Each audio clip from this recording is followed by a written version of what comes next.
Hello, everybody, and welcome back to the Better Opinion. I'm Kevin, and as my fortunes continue to be terrible, I feel like shit. But today, I am once again joined by my personal therapist and unfortunate colleague, Mansoor.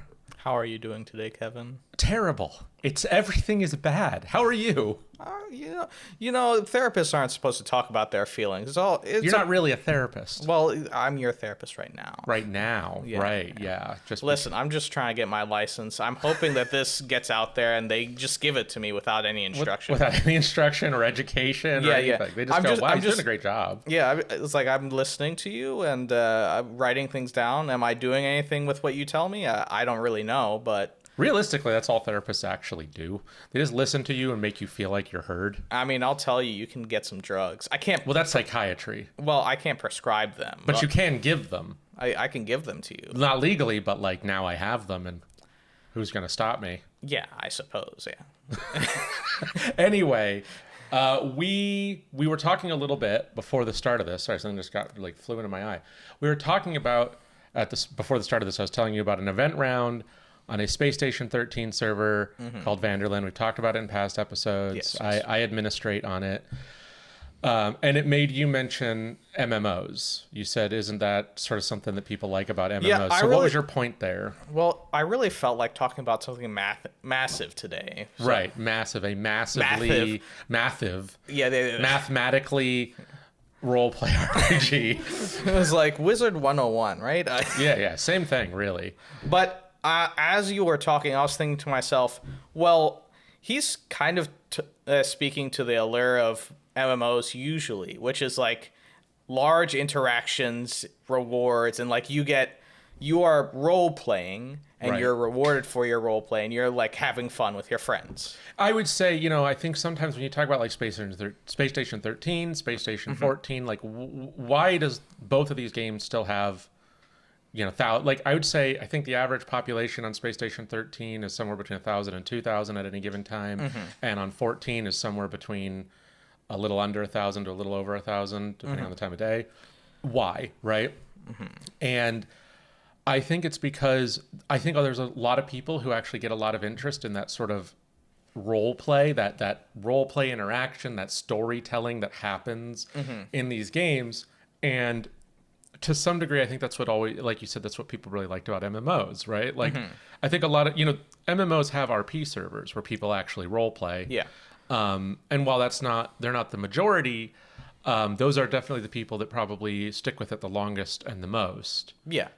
Because what are role-playing games? They're like open-ended things where you just get to interact with other people and you get to see your original character interact with a story that might end up being bigger than what you're usually used to. Well, it's why people like D&D or other tabletop RPGs, Yeah. Pen and paper RPGs, is because they like the idea of role-playing their character and role-playing with other people. I think that used to be more common, and now, we've talked about, these are not subjects that are new for us, but I think it has been a while since we kind of talked about like why are MMOs kind of dead, right? You got two MMOs that still exist and make money. I mean, there are a few, I guess technically. So you've got the two that everybody knows, Final Fantasy and World of Warcraft. Yeah. And then you've also got like Guild Wars 2 still exists. You've got like EVE Online still exists, but they're definitely not what they used to be. And I feel like the reason MMOs fell out of style is, we already talked about it, is the wowification of everything. Everything became World of Warcraft. But I also feel like it's because they lost a lot of, like, they over casualized, and I'm not using casual as an insult. It's just that it became so easy to play alone that it almost just became a worse single player RPG. Right. And what I remember when I was younger, what attracted me to MMOs was the social aspect. It was playing my character. It was exploring the world. It was, interacting with other people. And so now as an adult, like, I don't really play those things. I've gone to things like Space Station 13 looking for that really in-depth role play experience that is almost hard to find anywhere else. I mean, you have D&D, and I play D&D at least once a week. I DM a game, and actually Michael DMs another game, and I play in his and he plays in mine. But that's once a week for 4 hours, right? And there's 7 days in a week, and I have plenty of evenings with nothing to do. You know, my spouse and I are at home. There's no work. We're bored. She's tired. She wants to just lay down or watch or play Overwatch or something. What do? Well, I want to do something a little more engaging. So I play something like that. Did you ever play MMOs at any point in your life? I tried to get into Final Fantasy 14. I played WoW when they were like, hey, free trial. The problem I had with Final Fantasy is I hated the story. I hated the story, and I had to go through the base game. I remember thinking to myself, oh, wow, this entire group of people died, and I have to put them away. Thank God I don't have to walk down those stairs again. And eventually when my friend said, oh, it's good now, I kept thinking to myself, no, it's not. No, it's not. No, it wasn't worth what I went through. The mechanics, they were interesting at times, but I think part of it is my fault for picking Paladin. I'm not a big fan of the Paladins. It's not... The mechanics aren't fun, and I picked a Lalafell because I thought it would be funny to be a very small, tanky guy. Right. But that kind of never came into play because my character just doesn't really interact. Nothing I say matters in the story, and as I go through it, I kind of have a hard time really caring about anything that happens. Really. Yeah. So this is so to give you some backstory, I'm about to explain some pretty deep thoughts about my opinions on Final Fantasy XIV. I was originally introduced to MMOs with Final Fantasy XI, which probably isn't the best place to start, but I really liked it for what it was. It had a lot of problems. I would never recommend it to anyone in the modern age, but when it came out, I was pretty enthralled by it. So when Final Fantasy XIV came out, I was pretty excited. It was a piece of shit. You had these objects in the world that had way too many polygons for what they were, like a pot. And it would cause massive performance issues. The world was super empty. It was a bad game. But when they decided that they were going to redo the game, they let a lot of people who already owned it play for free. And so I did play, and I found a group of people. And, they added content that didn't suck. They reworked classes to make them not shit. And I had a pretty good time, especially with the community. Eventually, they re-released the game with 2.0. Or 1.0, Realm Reborn. And it was good, relatively speaking. The problem is that since then, so many expansions have come out. And the problem with the original story is that it was continuously building on itself without being a new expansion. So you just have this, there's a lot of nothing. And this is an issue with Final Fantasy XIV in general. They do this thing where it's like, you're the savior, you're going to save the world, you're like the chosen one, and it's only you're the only chosen one. Originally that wasn't the case. Originally the plot was there's a lot of people who all have the echo. This is just your story amongst this group of people. And technically other people do still have the echo, but they really kind of move away from that mattering because you're the main character, right? You're the chosen one, you're the warrior of light. And the issue is that this is an MMORPG, right? But it's a story that's told like a JRPG. And worse than a JRPG, it's not even the party of main characters. It's just you're the main character and there are some NPCs. Now, the voice acting is fun. There's a lot of really good parts of the game and good parts of the story, but it's mired by these massive gaps of who gives a shit. Like, you're the great legendary hero. Please help grandma plant her potatoes. Then deliver the potatoes down the road to Gluppy. And then Gluppy's going to say, great job. Oh, by the way, there's the Dark Lord. The Dark Lord's going to cackle at you. This is unrelated to the potatoes. He's just also there. And then he's going to run away. And then now you have to go wipe grandpa's ass. And this is going to take about 6 quests.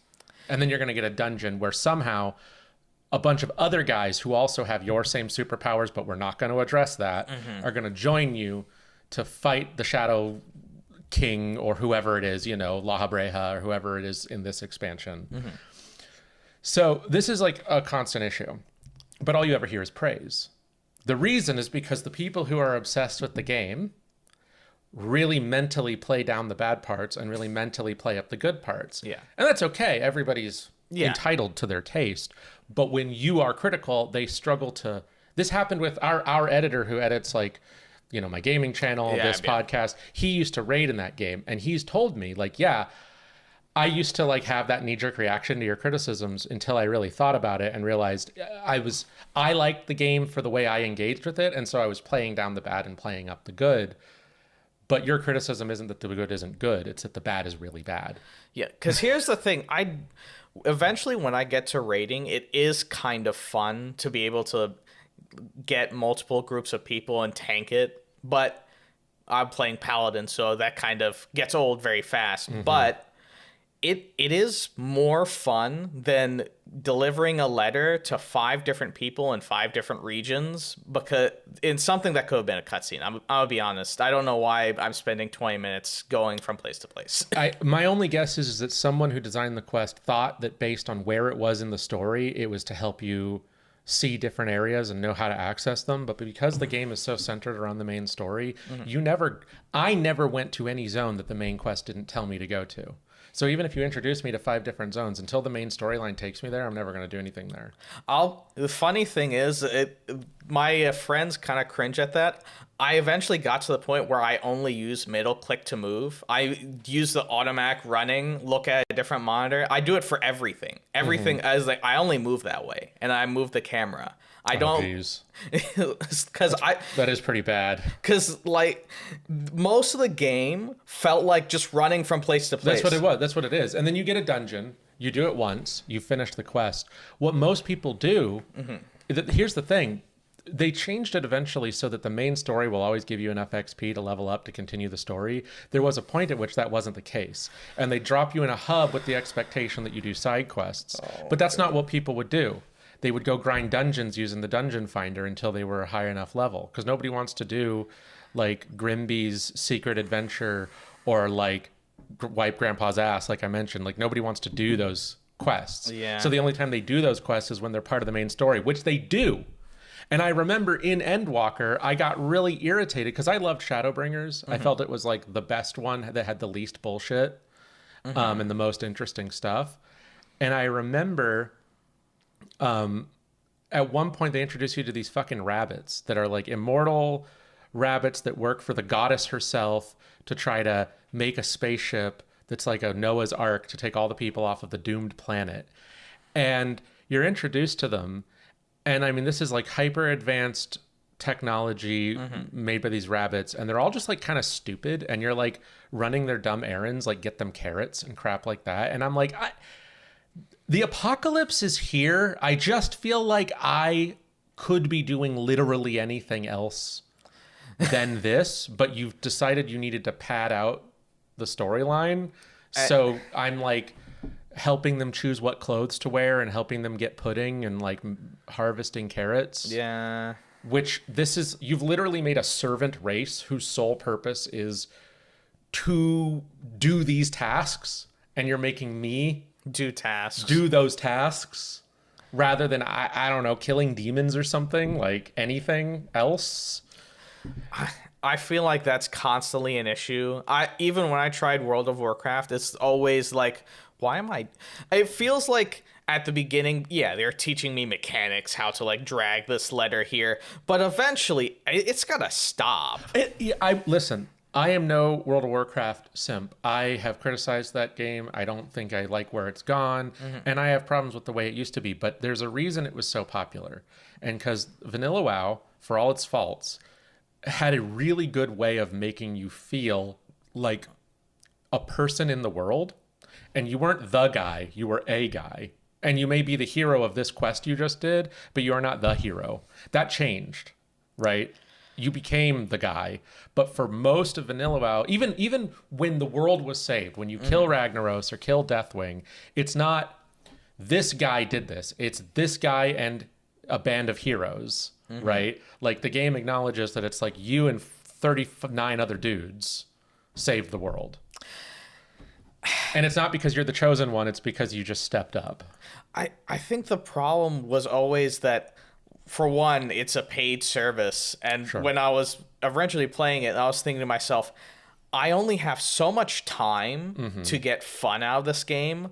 When am I going to have fun? Because it's not like I've never played a video game ever. And I'll be honest, World of Warcraft treats you like an idiot. Oh, I mean, absolutely. I mean, I think modern WoW treats you. Did you ever play vanilla WoW, like back when it first came out? That I played decades ago. When I'm talking about originally, this was when League of Legends looked like crap. Yeah, the thing is I think compared to old MMOs, World of Warcraft does treat you like an idiot. I think vanilla WoW does a pretty good job of expecting you to figure shit out. You know, you had to read the quest text. There were no like markers to tell you where to go. There was, you know, like a lot of just, you had to form your own groups. There were no like group finders or anything like that.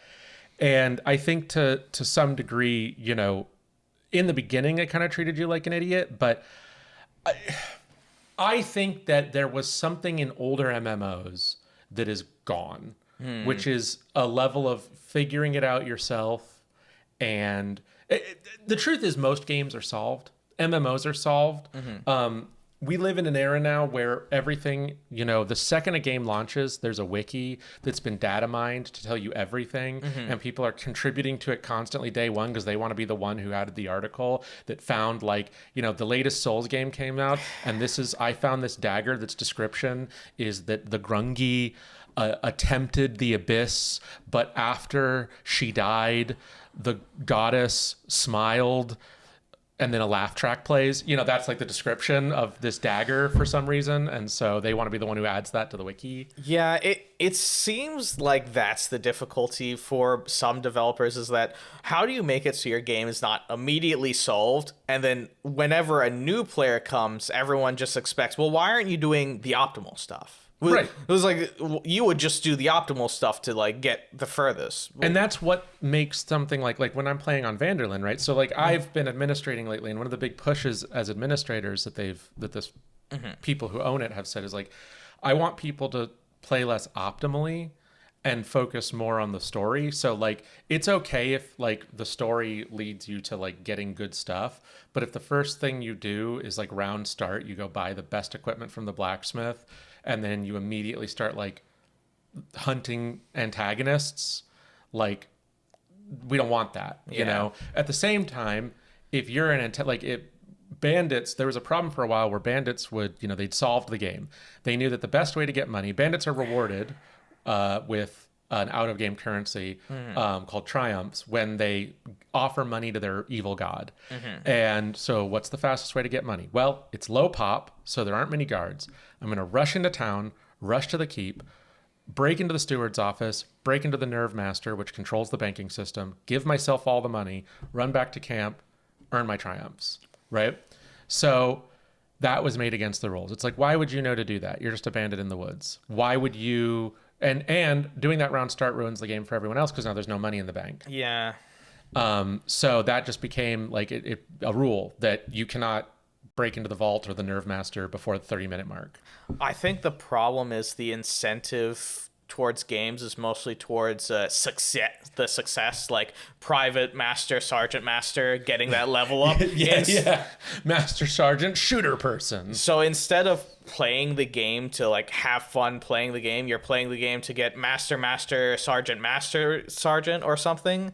And that kind of makes it hard to have just a role-playing game, because now you have a bunch of people who are in a game where you're supposed to be interacting with other people and kind of progressing each other's story, right? But the other people are just, well, I just want the best. I just want to win. I just like the D&D. I'm just combat role. I beat everything. This is something I've talked about before. I remember a long time ago I was trying to make a character for a Pathfinder game, and I had an idea for it, and the DM was like, oh, that's really, really cool. And I'm like, okay, so how can we achieve it? And after we spent a lot of time, he kept offering me stuff, and I was like, that's cool, but that kind of sucks. And he was like, well, yeah, but it's cool. And I go, right, but I'm not going to have fun if we enter combat and I suck. Yeah. He's like, well, it's okay to not be optimal. I said, well, it's not optimal. That's the problem. I want to be... It doesn't work. Functional. Yeah. So there's a balance you have to strike between your gimmick or theme that you're going for, feeling good, while also saying, hey, don't be a munchkin. Don't abuse the rules as written to be optimal, right? And as a DM, I've sometimes had to tell players like, hey, I understand this is optimal, but right now I find myself in a conundrum. Your ability to circumvent these things means that I have to either pretend you aren't part of the game, or to get you, I have to heavily threaten the rest of the party. I've had that where a player in my game was a rogue, and it was like, your ability to not take damage and deal damage is so outclassing the rest of your party that I am either having to ignore your damage and ignore you as a target to make it a good fight for everyone else, or target you in a way that makes it impossible for the rest of them. Yeah. Right. And it was just because of how optimized they were. It was like, I've also told people who play rogues, I go, listen, you can make it so that you have, essentially, it's impossible for you to roll below a 20 on lock picking, right? But that means that either there's no point in even talking about a door being locked. It's an irrelevancy. Yeah. I'll just say it's locked, you unlock it, right? Or locks have to be impossible, and you're going, I rolled a 30. How did I not get it? Yeah, well, you can't roll below a 25, so I had to make it. This is an interdimensional lock. The moment you put your picks in it, it's just in a different dimension. Right. It takes the picks with it and it drops it there. To make you ever have to think outside the box, I have to do something that's going to make you go, huh? Yeah. Right? So there's this line where if everyone is super optimal, well, then everyone's going to look at me sideways when everything is harder than it should be. And if only one person is optimal, then that really punishes everybody else. Yeah. Right? But at the same time, if everyone's so unoptimal that it feels weak, like nobody wants to make their character that's supposed to be a really cool spellcaster, they shoot a goblin and the goblin just kind of goes, it's going to take 5 more of those, buddy. So... when you're DMing, luckily, like, you have the ability to GM fiat. There's a lot of, like, behind the scenes, you can go like, this guy has too much health. The rest of the goblins, I'm going to make them have less health now that I know that. Yeah. But when you're designing a game, it's a bit more hard. It's a bit harder. And with an MMO, you're not doing a lot of, like, active game mastering. Like, at least with Space Station 13, it's rounds. So admins are a little bit more involved at being the game master. I had an administration round earlier today. I'd woken up and I was eating breakfast, so I hopped on to do some adminning. And the Monarch had dumped a guy into the wolf pit for being a foreigner. Now, for those who don't know, we have on our server rules about escalation, meaning like you have to lead up to something. Like you can't just attack someone. You have to... There has to be a reason. Yeah. Like an assassin doesn't have to explain themselves to their target. Yeah. Because assassins' targets... opt into it. You take a flaw called hunted. So you'll never be attacked by an assassin if you are not hunted. Yeah. Right? So you're buying into this conflict, and thus they're allowed to sneak up on you and just shank you without saying anything. Yeah. But usually people have to do that. In this case, the Monarch had decided they wanted no foreigners in the keep. However, inside the keep is the Mages Guild, and the court mage had taken a foreign mage and brought him in as his apprentice. He had no other apprentices. This is completely fine within the rules. Now, the Monarch can say, yeah, but he's a foreigner, I want him to leave. But that's not what happened. What happened is they went into the court to say, this is my new apprentice, I'd like him to be allowed to be here. The king said, no foreigners, dumped him in the wolf pit, which killed him. That's not escalation, that's nothing. And so I had to explain, it's like, hey, so listen, can you tell me what happened? And they explained it, and I go, don't you think that's a bit extreme? I mean... There's another hour and a half of the round left. That player is dead. And the person was like, I do feel bad about it. You're right. That's whatever. And I said, listen, just when you do stuff, it's not that you can't do this. That's a good conflict point, right? You could have demanded this guy leave. And if he didn't leave, have one of your knights beat him up. And if he defends himself, well, maybe he's going to die in that conflict. That's okay. But... he didn't do that. And if he had left, well, maybe now the court mage is mad. Well, the court mage is a noble and a member of the court. So now they have now that you've created conflict in your castle, there's a lot of opportunity for this to play out. Maybe the court mage comes for revenge in an hour. You know what I mean? But that didn't happen. You just ended it right there. Right? Yeah. So I'm not punishing you, but I'm going to make a note that we talked, and just in the future, please make sure that you give more opportunity for other people to also RP with you and play the game. Yeah. Yeah. So what's the point of this big explanation? Because I'm doing a lot of the talking right now, and I'm explaining a lot to you. Is that kind of role play is something that you can kind of enforce. You can guide people in a way you can't in an MMO. Makes me think, how much of a place do MMOs have in guiding that experience? Maybe this round-based game is kind of the evolution of where things should go. Unfortunately, there's not very many things like it. Space Station 13 is very unique. You got Space Station 14, but that's just Space Station 13 people who got angry at Beyond, right? It's essentially the same game. Yeah. And you've got, people have made games like it, like Barotrauma. Yeah. But the reality is nobody plays round-based Barotrauma. It's people play it as a cooperative experience with their friends. Because you don't want to crash the ship every time. Yeah, you want to progress the game. And so, there was a time that people had created like servers that were, instead of it being a ship, it was like a what would you call it? A station, one of those cities. I forgot what they were called in Barotrauma because they're underwater, but that sounds like it would be fun. Yeah, and they were really big, and then they would have rounds. They'd have like captains, they'd have traders and stuff like that. Yeah. But those are like, nobody runs those anymore because they weren't persistent. Yeah. I think that there is room for that. I think if someone wanted to create something like this, they might be able to, but the resource investment would be really high. The real reason that Space Station 13 still exists is because it has a community of people who invest in it themselves. Yeah. And each person involved is doing it for free, right? Nobody's really making cash off of this. And so if you wanted to try to make money like a real MMO, that's a lot of, there's a lot of coding and administration and hosting that everybody does for free. Like, sure, these places have Patreons. It's usually to cover their $500 server costs. Yeah.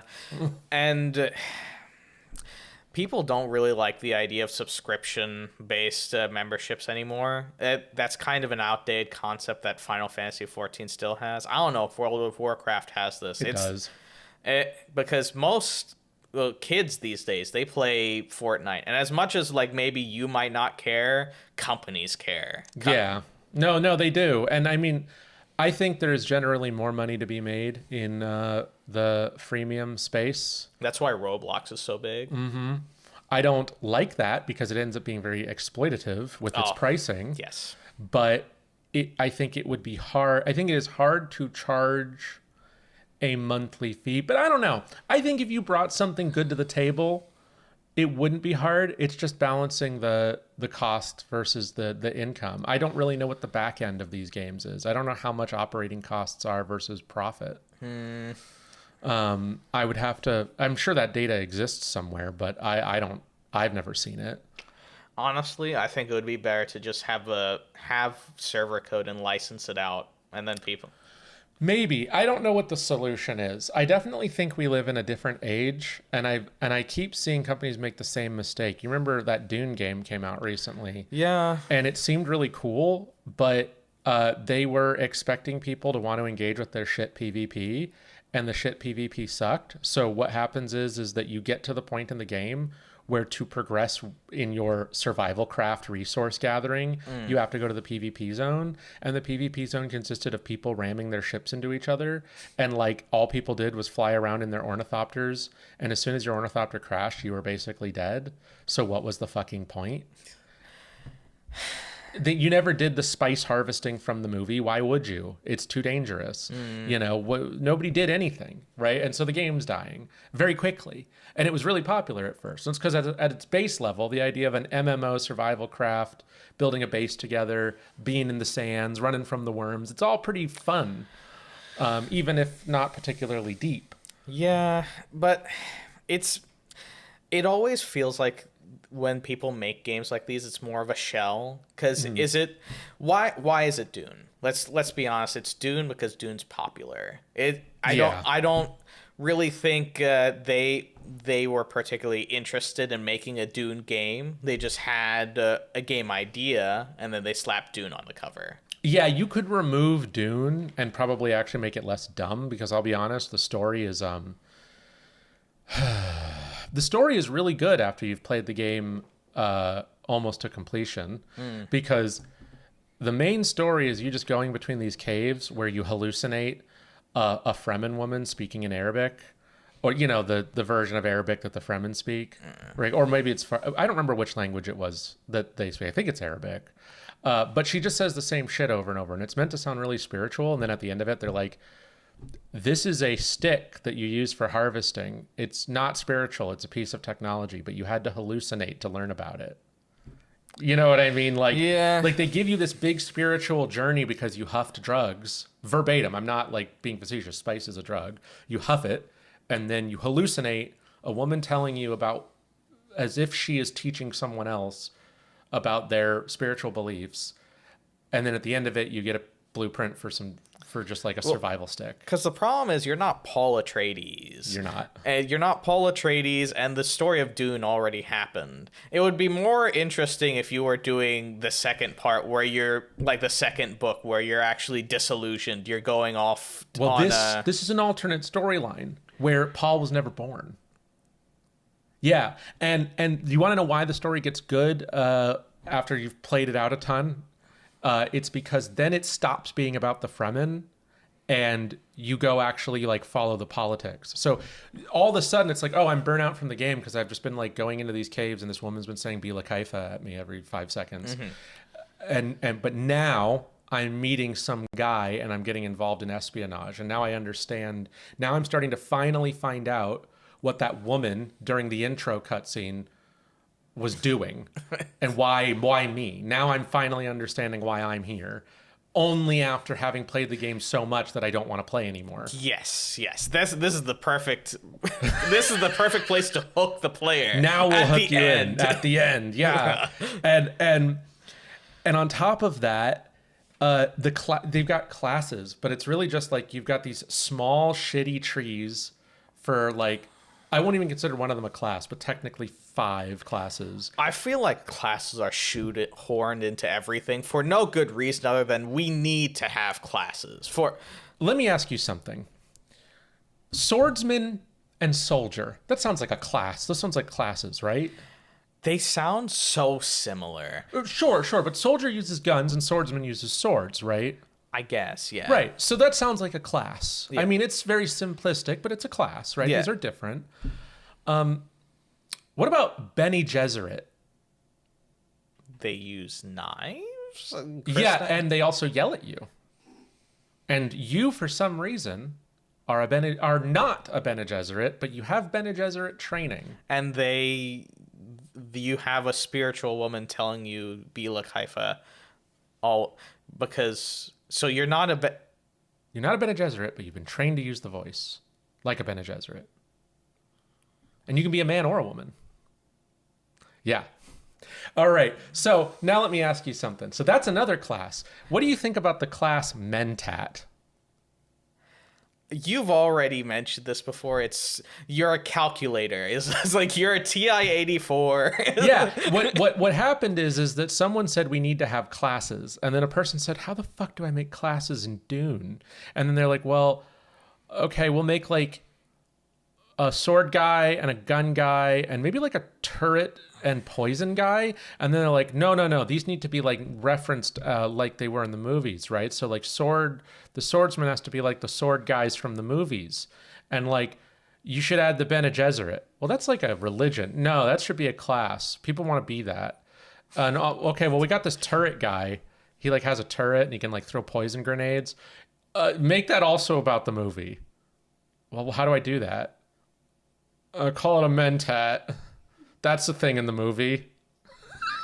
You see what I'm saying? Yeah.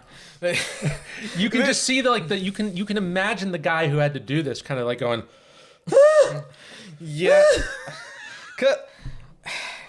Because the weird thing is when you do that, you kind of alienate two groups of people. People who actually enjoy the movie and people who are confused as to why they're playing the game.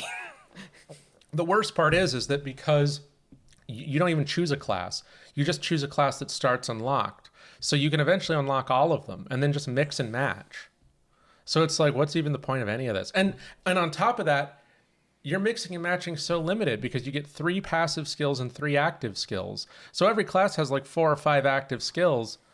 But even if you choose to focus on only one class, you're not even going to use all of them. You see what I'm saying? And some are just clearly better. Like the one from Soldier that's just a grappling hook. Not only does it stun people if you use it on them, you can just use it to get around. It's a grappling hook. Why would you pick any other ability? You know... Why would I take the ability that lets me put down a pad that allows me to levitate upwards if I could have a grappling hook instead? You know, game design is my passion. That's the only decent response I have to that. Welcome to modern game design. AAA game design, we've hired the least educated people for the least money and told them to do the highest level of work. And then we shipped it without review. You know, I was already not interested in this game. You have sold me to be less interested. The coolest part about it is building a base. That's pretty fun. It feels like it's always fun. You know, there was a game that was about building a fort in a Fortnite, but we have shitty games to now. do that In Fortnite, the game about building forts tonight, we have no build mode, the most popular version of the game. Which was the right move, by the way. It was the correct move. Listen, Epic Games does a lot of stupid stuff, but they were correct in making Fortnite a BR. It's just to my sadness. Yeah, well, that's the direction we're in with a lot of stuff. One of the things I tell people all the time is 1 million games are coming out, and there's nothing to play because everything's the same game over and over. You know, it's the latest pixel RPG, latest Metroidvania, or the latest AAA waste of my fucking time and money. Hey, do you want to buy this for $80? You've seen it before. It's the same game. Again, it may even be a remaster. That's the worst part. This is verbatim the same game. We just made it look better.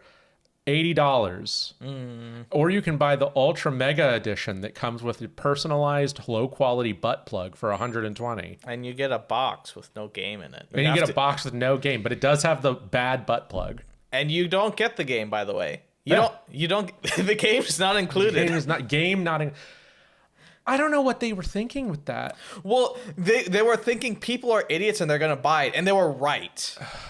They were correct, Kevin. So what they were thinking is that gamers are fucking idiots, and they were absolutely fucking correct about that. So tell me. God, it's so bad. I mean, Nintendo does it too. They just make the same game every year, you know, and then Donkey makes a video. This year Nintendo made a new Mambrio. It's not 10 out of 10, 11 out of 10. I came my pants.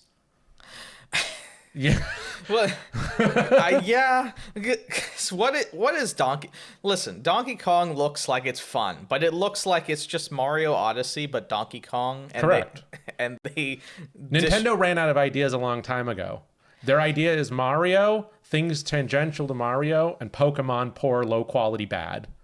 And then they sue anyone who makes a better product. Yeah. And then they made Mario, but how did they do open world after everyone was finally over open worlds in Mario Kart?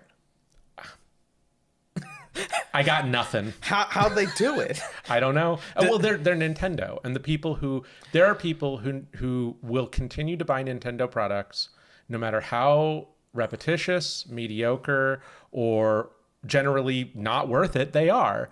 You know, they'll still clap every time I'm not even a Nintendo hater. I've been a Nintendo fan most of my life. My first console was the N64.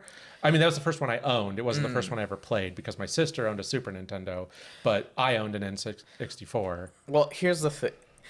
out of all the consoles, somehow Nintendo makes the least shittiest games for their own console. Sure. Which is astonishing because these other companies can't even make good games for their own systems.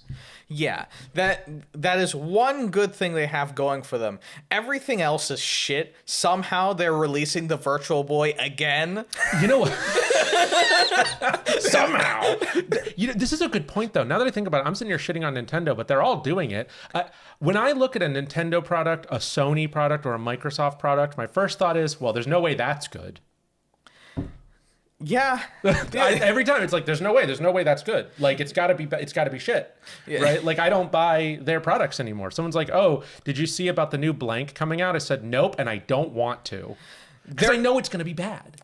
Here's the thing. It feels like even their controllers are the worst because it feels like you can get cheaper controllers for better. I don't buy like PlayStation controllers anymore because like I buy from GameSir or something. They are like $40 and decent. Yeah, well, it's price versus quality, right? Like, you're just going to get a better product if it's not official you're going to get at minimum a passing product for cheaper than you will, it's like, oh, you want to buy new Switch controllers, $70. Do you want to buy one from a third party? It's exactly the same item, but it's $40. Yeah, old controllers don't work, by the way. Old controllers that have all the same features do not work. Well, actually, I don't know if that's the sake for Nintendo, to be fair. I don't know. For PlayStation, that's the case. They have no... PlayStation has no games. They have no product. They have nothing. They're a waste of space. They all are. These big companies aren't worth giving them your custom anymore. When is the last time a major company has released something and it really was worth the price? There are tons of people who will simp over them. Death Stranding is going to come out and a bunch of people are going to make it their entire personality. But will you really feel that that the quality of this product is matching the price and time investment? Because the thing is, these big game companies, they gave games with such big fidelity, but no substance. It's so bland. That's all it is. It's fidelity. I don't even like Hollow Knight. But Silk Song's $20. And it has style. Yes. Whether we can sit here and complain all day and say it's not as good as the original game or whatever, it's also $20 and it works and it is a Hollow Knight thing that is unique to it. I am more interested in Hollow Knight than anything PlayStation is going to put out, anything Nintendo is going to put out, anything Microsoft. They're slowly killing themselves. Oh, yeah, absolutely. Do they even release products anymore, or do they just talk about it? They have other companies release a product for them. They have Asus making their handheld console for them Great. Yeah, you know what? I was thinking about this. I released my first Kenshi playthrough video over on the gaming channel, Kevin Not Guaranteed. I just released that the other day. And the number of people who watched, it's a small channel, and the number of people who watched it and were like, this is really good. I really like this. Hope you make more Kenshi content. This is a 7-year-old game. Yeah. Right? And people are still consuming Kenshi videos in a game that has received no updates. It's so old that even people aren't really even modding it as in depth as they used to. Even the world overhaul mods that people used to make are old at this point, and it's because the people still play it and consume content about it because there's nothing like it. In 7 years, these companies that have billions of dollars to spend look at these games and go, that's not for me. I'm going to make Call of Duty 17. Well, because the problem is they're so afraid of doing something original, and they can't tell a story like Kenshi does. They're too afraid of making something that's a bit out of the box, too political, or something that might be a bit of a rash to their user base. Well, you know what they're afraid of? They're afraid of any criticism at all. I mean, the companies do this all the time, right? I don't want to get into modern politics, but we're seeing how all this stuff around Charles Kirk has caused people to be getting fired from their job. And it's not because those companies even have politics. It's that they're so afraid of criticism that they just want to cut off anything that even might be an infected limb as fast as possible. And that's, I think, the problem with companies is a game like Kenshi is not afraid to be like, oh yeah, there's slavery in our game. Yeah. There's slavery and bigotry and like people are awful, and that's sort of the point. And then you could be like, well, I think that's bad. And he's like, good, that's sort of the point. It is bad. Because that's an interesting thought, because at Microsoft, I was like thinking about, oh, they're doing such... It's so stupid what they're doing with Xbox.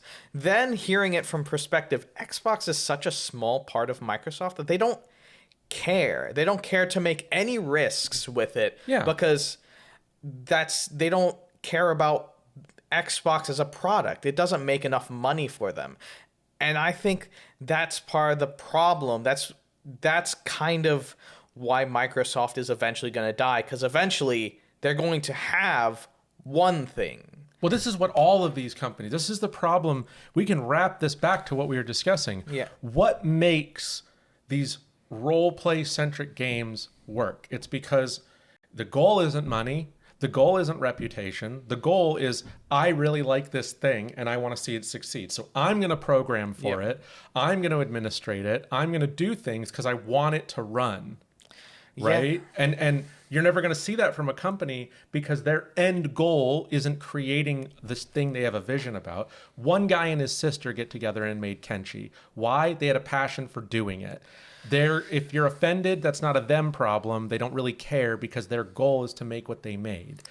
That's not how a big company looks at it. They have no passion. And it's so weird that in the world of big companies, the software that's used the most is open source because people put the most amount of time in open source software. And I'll agree with you on this. Linux is not usable for most users. I mean, we've had this conversation. Yeah. But it is used everywhere where there's a server. Everything is hosted on Linux. Yeah. Absolutely everything. And that's because it's made in such a way that it's minuscule, like it takes minuscule resources, and you're not trying to like make money off of this product. Anyone can use it for free to make your server. You can make any modifications you need for your specific use case, and that's why it's so useful and so prevalent. There is a company that there was like a group that made Redis, and the moment they tried to make it closed source and like put everything in a box, we want to start making money off of it, everyone jumped ship. They made a different product called Valky. It's like, we're not happy with what you're doing with this. Like, they immediately lost everyone. It's kind of like with modding video games, right? Multiple companies have tried to monetize modding, and as soon as that happens, there's no modding because they're like, oh, well, we own your mods. Oh, then I'm not going to mod for you. Oh, well, we're going to charge for the mods and you can have some of the money and we'll take some of the money. No, I don't want to do that. I just wanted to make mods, right? The thing is that modding breathes a lot of life into a game, but as soon as you try to take ownership of these other people's free labor, they don't want to do it anymore. Yeah. And so this is the thing is like, there is a world where you can make money and also understand the limits of that, but companies don't do that. And they shoot themselves in the foot every time they try to like step on the toes of essentially open source free labor. Yeah. You like, I never, you said that the part you agree with me. My argument on Linux was never that Linux isn't good or doesn't have a place. Yeah. It was always just that Linux users would try to convince me that Linux was the choice. I suppose I generalized a bit. Yeah. But like there's a reason Linux exists. There's a reason that it's so prevalent. And that's true of any open source thing. Yeah. And every time you close source something too much, but that's the problem with barotrauma, right? Yeah. Like why would it not become big the way that Space Station 13 does? You can't really customize it in the same way. You can't customize it in the same way, and more to the point, you got to pay for it. Yeah. If you want to go play Space Station 13 or 14 right now, you can go download it right now and hop onto a server right now, and you can be broke. As long as you don't even have to have a very good computer. Yeah. But if you want to go play barotrauma, you got to go buy it, right? And then you got to host it. There's no server just running with a bunch of people. So long as whatever you're creating requires buying in, right? That's always going to be a barrier to entry. You got to make it worth it for the customer. And people have forgot that they need to do that. That you have to make it $80 for the game and you don't even get the game. $80 and you don't even get the game. You're a fan, right? You just like get the statue of like Leon's ass or something. You know what? If they just sold like a really well made like figure of Leon's ass, that would probably sell really well. You don't even have to. Don't bundle it with the game. Just sell it on your website. You don't even. It could be anyone's ass, just as long as you say it's Leon's ass. Yeah, I mean, well, honestly, if they just sold like a figure of caked up Leon doing like one of these looking over the shoulder poses, they'd make billions. They'd make billions. They would make so much money. Like, I mean, look, I'll give Riot Games this: they sell figures of their popular characters like Akali and all of them, and those sell well. I have an Akali figure that they sold that's been out of stock for forever because every time it's in stock for half a second, it's all of a sudden out of stock. So, but $200 Faker skin. $200 Faker. Oh my God. Faker doesn't even use skins. That's the best part. Faker doesn't even use skins. Well, and then there's the $400 version, or was it the two? There's two versions. It's too much money. One of them, which is the most expensive version, puts Faker's signature on the ground every time you walk past a turret. Why? I don't know. I don't know why anyone would want this, and nobody else knew why anyone would want it either, because nobody bought it. I think there's a limit. Eventually people go, why would I want this? But either way, I think sort of wrapping this all together in a nice little basket, I think there is a lot of opportunity in the multiplayer, role-play centric online world. But you have to find a way to make it exist in an environment that it entices that kind of person. The barrier to entry is low and the community involvement is high. And if you do that, it will do really well. But if you don't, it won't. And I think it's just that simple, and it doesn't sound simple because you go, well, how do I do that? Well, I don't know, but I think that it's a lot of hard work. It's simple of this is what you have to do. It's hard in how do you do it? Because I don't have the answer to that. Yeah. But if you could figure out how, that itself is a niche that is unoccupied, I think, and would just work. It would be very cool, yeah. Yeah. But anyway, I mean, I don't really have anything else to say on this topic. Do you have anything else you wanted to talk about? It is very hard to kind of think, what do people want? Because everything's kind of been made. Well, everything that you have reference to has already been made, so you have to find in yourself a sort of originality that might not even be as original as you think, because someone else is also making a game. The funny thing about Balatro? What? When it came out, there was another game that was very similar. Oh.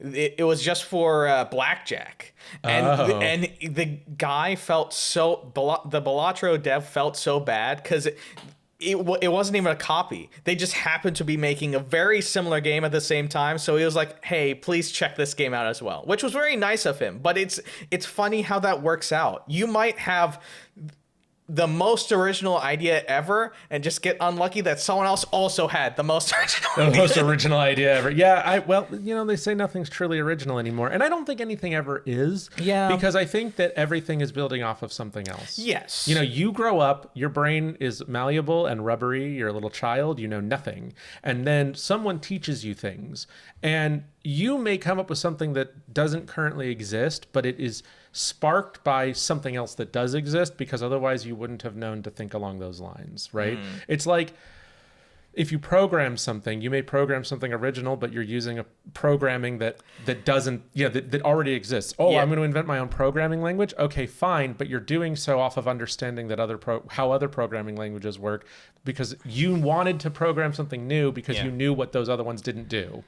That you wanted it to do, right? Yeah. Everything is always building off of something else. And it's a good thing that we do that, because otherwise we'd always start from scratch. Oh yeah, absolutely. But sometimes when we talk about originality, it's hard to differentiate the two. Right. To understand, well, I'm taking an idea, I'm taking an experience and saying, oh, I really like this, but it could be better, versus I'm just making the same exact thing, right?